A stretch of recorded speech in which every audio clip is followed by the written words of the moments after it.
Hi, my name is Boyce, and these are the 5 businesses you should start as a college student that are both minimally invasive to your time and your wallet, because these are the 2 things we don't have as college students. Now, each one of these businesses will be rated using my 3 criteria, right? Which is effort, money, and customer base, right? So let's get to the first business. So the first business we're going to talk about is tutoring. Now I'm going to be ranking tutoring using these 3 criteria, which are all out of 5. So effort being how easy it is, money being how much money you need to put in, and then customer base, how hard or easy it is to find a client. Now in terms of effort, because tutoring requires so much effort, I'm gonna have to give it a 2 out of 5. It's not easy, so 2 out of 5. Because you need to invest a whole lot of your time into it. As for money monetarily, I'm going to give it a 5 out of 5. It's great because you don't need it. There's no input costs. When you begin, all you have to do is just start tutoring. It's good. It's good because you don't need to begin with any monetary expenditure. Customer base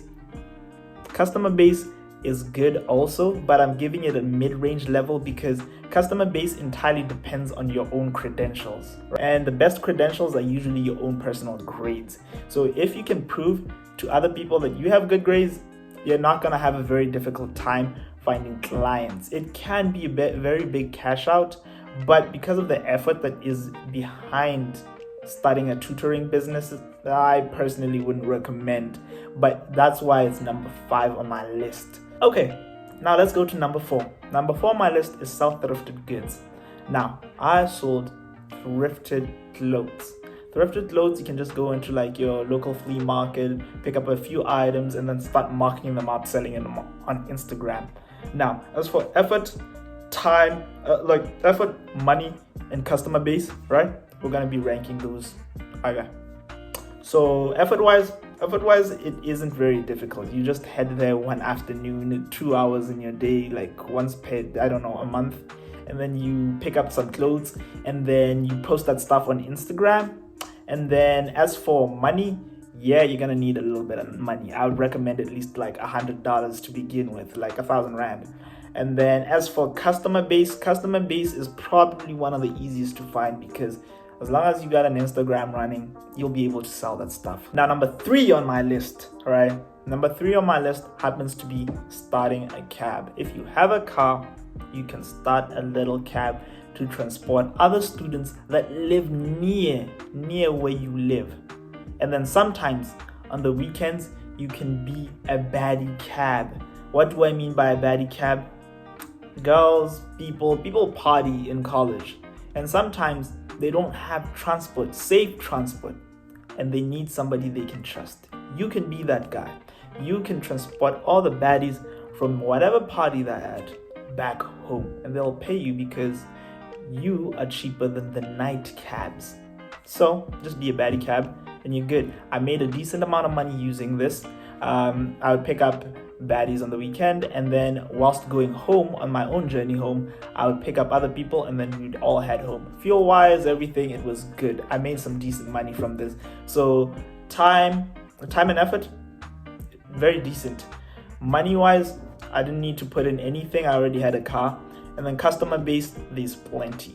Too many customers, in fact. So I recommend this one at number 3. Number 2 is opening a tech shop at home. Now, it doesn't seem luxurious, I know, right? But we spend a lot of time at home. If you're an introvert and you spend a lot of time at home, this might be the business for you because you can make an upwards of at least 2,000 rands if you stock it right. Now, of course, it needs a lot of monetary input, 1.5 thousand rands, or at least $150 to begin, but you can be making some decent-ish money. All right, you can make some decent-ish money while still chilling at home, not doing much, because most of the time you'll be just sitting. You'll just be sitting, enjoying the Wi-Fi at home. So in terms of effort, very low effort.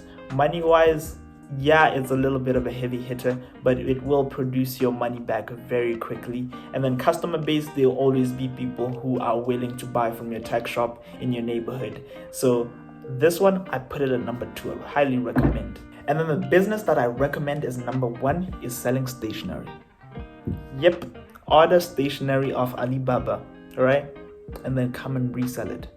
I did this one. This was the personal business that I did most of last semester. I would sell calculators. I ordered a bunch of calculators and then I would sell them. During close to test season and exam season, the calculators would leave, the stationery would leave. So be that guy. Buy the stationery, and then during exam test seasons, it flies off the shelf. It might seem like a huge blow, but just take 1,000 rand, 2,000 rand, and then the stock just leaves like that, like butter. It just leaves. So this is the business I recommend heavily. Selling stationery to other college students is insane. People sleep on this business. So you can start this one. These are the 5 businesses that I personally recommend. All right? If you guys have better businesses, you can drop them down in the comment section below. I'd love to hear about them. But these are the 5 ones I've personally done that have made me money.